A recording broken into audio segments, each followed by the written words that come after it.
Script మొత్తం 10 లైన్లో రాయాలనుకున్నాం. Next video 20 పేజీల్లో script మొత్తం రాయాలనుకున్నాం. ఫస్ట్ 10 పేజీల్లో ఏంటంటే మామూలుగా ఒక మీకు స్టోరీలాగా రాయమన్నాను. ఇది ఎవరైనా ఫార్ములా ఫాలో అయ్యేదే, నేను సొంత కనిపెట్టింది కాదు. హాలీవుడ్లో అక్కడ నేను చూసి నేర్చుకున్నది నేర్పిస్తాను. ఇష్టమైన వాళ్ళు వాడని లేకపోతే మీ ఇష్టం అది. తర్వాత 20 పేజీలు ఎందుకు రాయమన్నానంటే మొత్తం ఆల్మోస్ట్ మీకు ఆ మ్యాక్సిమం కవర్ అయిపోద్దని. లీనియర్గా నాన్ లీనియర్గా అనుకున్నాం. లీనియర్ అంటేనేమో స్ట్రైట్గా మొత్తం పుట్టినప్పటి నుంచి చచ్చిపోయేదాకా. నాన్ లీనియర్ అంటే మధ్యలో చెప్పేసి మళ్ళీ పుట్టుకు నుంచి వెనక్కి వెళ్ళి ముందు స్టోరీ నేరేషన్ వస్తుంది. 2 రకాలుగా చేసుకోవచ్చు. అయితే ఇవాళ మనం 3వ స్టేజ్లో ఏం చెప్పుకుందాం అనుకుంటున్నామంటే ఫస్ట్ ఏమో 10 లైన్లు అనుకున్నాం, తర్వాత 20 పేజీలు అనుకున్నాం, తర్వాత ఇప్పుడు 80 సీన్లు అనుకోండి. 80 సీన్లు మీరు ఇప్పుడు రాయండి. దీన్ని ఆధారం చేసుకొని 20 పేజీలు మీరు రాశారు కదా, ఇప్పుడు 3వ దాన్ని 80 సీన్లు రాయండి. ఫస్ట్ సీను పెట్టుకోండి. ఫస్ట్ సీన్ ఎక్కడ జరిగింది? ఫర్ ఎగ్జాంపుల్ ఇంట్లో జరిగింది అనుకోండి. హౌస్. ఇంటీరియరా ఎక్స్టీరియరా? ఇంటీరియర్. 2 ఉన్నాయి అనుకోండి. Exterior. Interior and exterior. Example చెప్తుంది. ఇంటీరియర్ వెనకైనా రాసుకోవచ్చు, ఇక్కడైనా రాసుకోవచ్చు. ఇంటీరియర్ హౌస్ ఇట్లా రాసుకొని సీన్ నెంబర్ 1 వేసుకొని ఇక్కడ జనరల్గా సీన్ రాసేసుకోండి. హీరో ఒక ఇంట్లో పుట్టాడు. అప్పుడు పెద్దగా వాన వస్తుంది. వాళ్ళ అమ్మ నొప్పులతో బాధపడతా ఉంది. తర్వాత బాబు పుట్టాడని డాక్టర్లు చెప్పారు. కానీ ఎలాగోలా ఆ ఈశ్వరుడు దయ వల్ల పిల్లడు పుట్టాడు. అందరు హ్యాపీగా ఫీల్ అయ్యారు. పన్నెంటి మగబుడ్డ పుట్టాడు అని ఒక సీన్. ఫస్ట్ సీన్ అయిపోయింది. ఇటు రాసుకోండి. Scene number 2. ఇవి జనరల్ అంటే మీకు ఇంకా మన ట్రీట్మెంట్లోకి వెళ్తాం. నెక్స్ట్ ముందు జనరల్గా రాసుకోమంటున్నా సీన్లు. నెక్స్ట్ సీను మళ్ళీ internal. INT internal house. Example చెప్తున్నా. ఇంక ఈ స్టోరీ గురించి మీరు జడ్జ్ చేయమని చెప్పట్లా, ఎగ్జాంపుల్ చెప్తున్నా. ఇక్కడ ఏమైందంటే సీను అందరు హ్యాపీగా ఉన్నారు. నెక్స్ట్ సీన్లో అంతలోకి విలన్ ఎంటర్ అయ్యాడు. ఆ బాబుని చంపాలని చూశాడు. అప్పుడు తల్లిని చంపి బాబుని చంపే లోపల వాళ్ళ మేనమామ తీసుకుని పారిపోయాడు పిల్లోడిని. ఎగ్జాంపుల్ చెప్తున్నా. ఇది సీన్ నెంబర్ 2. అట్లా ఈ 80 సీన్లు మీరు scene 1, scene 2, scene 3, scene 4, scene 5 అని చెప్పి సీన్ రాసుకోండి. మధ్యలో కొంతమంది 70 సీన్లకే స్టోరీ అవ్వగొడతారు. కొంతమంది 80 సీన్లు, కొంతమంది 100. ఏదైనా చిన్న సీన్లు చిన్న చిత్తగా ఉంటుంది. ఫర్ ఎగ్జాంపుల్ ఇప్పుడు బండి ఎక్కి ఇంట్లోంచి బయట బండి ఎక్కి ఆ ఏరియాకి వెళ్ళాడు. ఇది ఒక సీన్గా కంటిన్యూస్ సీన్, షార్ట్ సీన్గా రాసుకుంటారు. మీరు ఎలా కావాలంటే అలా చేసుకోవచ్చు ఈ వెళ్ళేదాన్ని. సో ఇట్లా మీరు సీన్ 1, సీన్ 2, సీన్ 3, సీన్ 4 రాసుకోవచ్చు. మధ్యలో ఒకవేళ మీకు ఫర్ ఎగ్జాంపుల్ ఎప్పుడుకో గుర్తొచ్చింది ఇంకోటి నైట్ నిద్రపోతున్నప్పుడు, దాన్ని సీన్ 2 తర్వాత సీన్ 2.1 అని వేసుకోవచ్చు. సీన్ 2.1 వేసుకుని ఇక్కడ రాసుకోవచ్చు. లేదంటే ఇప్పుడు సీన్కి మధ్యలో ఇప్పుడు ఒక్కొక్క పేపర్ ఒక సీన్లో రాసుకోండి. అంటే ఫర్ ఎగ్జాంపుల్ ఇప్పుడు ఒక పెద్ద పేపర్ ఉందనుకోండి, A4 size paper. A4 size పేపర్లో సీన్ 1 అని రాసుకోండి. ఫర్ ఎగ్జాంపుల్ 4 లైన్లు వచ్చినాయి అనుకోండి. ఈ గ్యాప్ వదులుకోండి. తర్వాత సీన్ 2 అని ఇంకో పేపర్లో రాసుకోండి. తర్వాత సీన్ 3 అనేది ఇంకో పేపర్లో రాసుకోండి.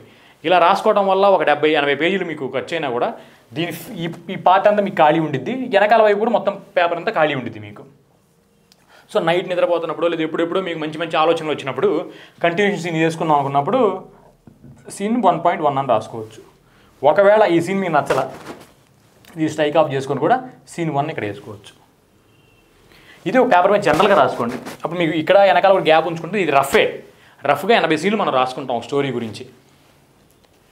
అయితే మీరు అనొచ్చు, నువ్వేనా అంతకుముందు రాజమౌళిలో సినిమాలు చేసావా, లేదంటే ద్వాళ్ళ సినిమాలు చేసావా అని మీరు అనుకోవచ్చు. నేను ఒకటే చెప్తున్నా, ఎవరైనా సరే ఒక ఏకాగ్రతతో ఒక పని చేయాలి అని 100% ఫిక్స్ అయితే ఆ పని ఎట్టయినా చేయొచ్చు. ఏకలవ్యుడు అవ్వచ్చు. నిన్నగాక మొన్న ఒక అమ్మాయి డాక్టర్ చదువుతా కూడా యూట్యూబ్లో ఏదో వీడియోలు ప్రిపేర్ అయ్యి అమ్మాయి IAS ర్యాంక్ కొట్టింది. అమ్మాయికి కూర్చొని కూడా పోలేదు. ఎగ్జాంపుల్ చెప్తున్నా. ఈ అమ్మాయి పేరేంటి, ఆ అమ్మాయి ఊరేంటి, ఈ నెగిటివ్ థాట్స్ ఉన్న వాళ్ళు జీవితాంతం నెగిటివ్గానే, మీ ఆరా కూడా నెగిటివ్గానే ఉంటుంది. మనం ఒక సినిమాని తీద్దాం అనుకుని ఇక్కడికి వచ్చాము. సినిమాని తీద్దాం అనేప్పుడు ఏ ఆలోచనతో చేయాలి, ఎంత దృఢ సంకల్పంతో చేయాలని చెప్పి మన మైండ్లో గుర్తుపెట్టుకోవాలి. ఏకలవ్యుడు అదే గుర్తుపెట్టుకున్నాడు. నా కులం ఇది, మా నాన్న అంతకుముందు యుద్ధం చేశాడు, చేయలేదు కదా, మా నాన్న అది కదా అని అనేవి అనుకోలే. ఇది మనం గోల్ కొట్టాలి అనుకుని కొట్టాడు. సేమ్ విధంగా మేము కూడా ఒక 20-30 షార్ట్ ఫిల్మ్లు పనిచేసిన అనుభవం చేశాము. నా గూగుల్లో నా పేరు పెట్టినా వచ్చింది. తర్వాత కొన్ని పెద్ద సినిమాలు చేసాము, చిన్న చిన్న కన్నడ సినిమా ఉదానికి చేశాను. తర్వాత ఇట్లా చిన్న చిన్న సినిమాలు చేసాము. తర్వాత ఈటీవీలో యువ ప్రోగ్రాంలో కూడా నా గురించి వచ్చింది. మొన్న ఐటీవీలో కూడా చిన్న ఇంటర్వ్యూ కూడా చేస్తున్నాం. ఇప్పుడు ఇలాంటి ఎయ్యోటి చేస్తూనే ఉన్నాం మనం. ఇప్పుడు నేను ఎవరు ఇతను బాగా ఇంత చేసాడు చేయలేదు కాబట్టి హిట్టా ఫట్టా ఇవన్నీ కాదు. అసలు సబ్జెక్ట్ నిజమా కాదా అని మీ మనసుతో ఆలోచించండి. ఇలా రాసుకుంటే వర్కౌట్ అయితే లేదని నేను ఆలోచించండి. మనం 100కు 100% హిట్ కొట్టాలి అంటే ఫస్ట్ మీకు చెప్పాను 10 లైన్లు రాసుకోవాలి. రాసుకుని ఎలా రాయాలి, 10 లైన్లు ఎలా రాయాలి? రామాయణం మీకు ఎగ్జాంపుల్ చెప్పాను, పాత వీడియో చూస్తే మీకు అర్థమవుతుంది చాలామందికి. రామాయణంలో ఎంత అయితే కమనీయంగా ఆయన పుట్టినప్పుడు పుట్టుకంత గొప్పగా ఉంది, తర్వాత ఆయన విల్లులు అవన్నీ నేర్చుకుంటున్నప్పుడు ఆయన ఎంత బలంగా చూపించారు, ఎంత మంచిగా తీర్చిదిద్దాడు వాళ్ళ గురువు ఆయన్ని. తర్వాత ఆయన సీతా స్వయంవరం వెళ్ళినప్పుడు ఈ మగతనం చూపించి ఆ మనసు ఎలా గెలిచాడు. ఇవన్నీ ఎమోషన్తో పాటు లవ్ ఉంది ఇక్కడ. తర్వాత వాళ్ళ నాన్న దగ్గరికి వెళ్ళినప్పుడు వాళ్ళ నాన్న పొద్దున పట్టాభిషేకం అని అందరూ ఆనందంలో ఉన్నప్పుడు సడన్గా వాళ్ళ నాన్న వాళ్ళ పిన్ని కోరిక కోసం ఇలా వనవాసం చేయని అనగానే తండ్రి కొడుకు ఎమోషన్ ఎలా పండింది. సరే అని చెప్పి వెళ్ళిపోదాం అనుకున్నప్పుడు భార్య నేను కూడా నీతో వస్తానంటే ఆ లవ్ ఇక్కడ ఎలా సింక్ చేశాము. ఇలా మళ్ళీ అక్కడికి వెళ్ళిన తర్వాత ఆమె కోరిక చిన్న చిన్న కోరికలు తీర్చుదామని చెప్పి ఆయన తీర్చడానికి వెళ్ళినప్పుడు వచ్చి రావణాసుడు ఎలా తీసుకెళ్ళిపోయాడు, మళ్ళీ అక్కడ ఒక ఎమోషను. తర్వాత ఆంజనేయుడు స్వామి వచ్చి ఎలా హెల్ప్ చేశాడు. తర్వాత లాస్ట్ వీళ్ళందరూ కలిసి వాడిని చంపి ఎలా తీసుకెళ్లారు. రాముడు ఎంత గొప్పగా చూపించారు, రావణాసుడు ఇంకా అంత బలంగా శివుడు భక్తుడిగా ఎలా చూపించారు. కానీ ఎంత శివభక్తుడైనా సరే బుద్ధి బలం మంచిగా లేనప్పుడు, బుద్ధి మంచిగా లేనప్పుడు దైవం కూడా నీకు సపోర్ట్ చేయదు. నీకు బలం ఇస్తుంది కానీ దైవం కూడా వ్యతిరేకంగా నిన్నే నాశనం చేస్తుంది. ఎందుకంటే నువ్వు బుద్ధి తప్పుగా ఉంది కాబట్టి అనేది ఎంత కమనీయంగా లవ్ ఈ మొత్తం ఎలా తీసుకెళ్ళాడు. Love, emotion, father sentiment, love brother sentiment, ఇటు పక్కన ఆంజనేయ స్వామి ఫ్రెండ్ సెంటిమెంటు, ఇవన్నీ ఎలా తీసుకెళ్ళాడు.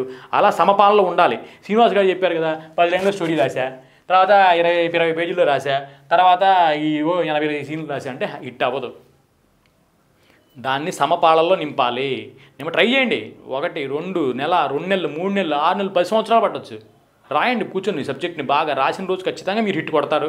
హిట్ కొట్టాలి నిజంగా మీ ధ్యేయం అయితేనే చేయండి. ఏదో ప్రొడ్యూసర్ డబ్బులు పెట్టి నాకు సినిమా అంటే కుల కదా అని చెప్పి ప్రొడ్యూసర్ డబ్బులు పెట్టి డబ్బులు ఆయన డబ్బులు పోగొడతాం కాకుండా, మన కెరియర్ నాశనం చేసుకోవడం కాకుండా, మన నమ్ముకున్న వాళ్ళు బాధపడతాం కాకుండా చేస్తే ఇలా చేయండి. లేదంటే ఇంట్లో కూర్చోండి అంతే తప్ప సరదాగా చేద్దామని చెప్పి. స్క్రిప్ట్ అనేది మెయిన్. అసలు స్క్రిప్ట్ లేనిదే సినిమా లేదు. స్క్రిప్ట్ బాగా రాసుకోండి. ఒకటి మిమ్మల్ని వాడు ఎక్కిరిస్తుంటాడు, వీడు ఎక్కిరిస్తుంటాడు, వాడు నవ్వుతుంటాడు, నువ్వు రాజమౌళి అంటాడు, వాడు అంటాడు, వీడు అంటాడు, అందరూ ఎక్కిరిస్తూ ఉంటాను నేను. కానీ ఒకళ్ళ ముందు ఇంకోటి రావాల్సిందే, ఇంకోటి జనరేషన్ మారాల్సిందే. కాబట్టి అది మీరే అవ్వచ్చు. సో దానికోసం వెయిట్ చేయండి. మీకు సక్సెస్ వచ్చిందని కోరుకుంటూ ఈ టాపిక్ని ముగిస్తున్నాను. Thank you so much.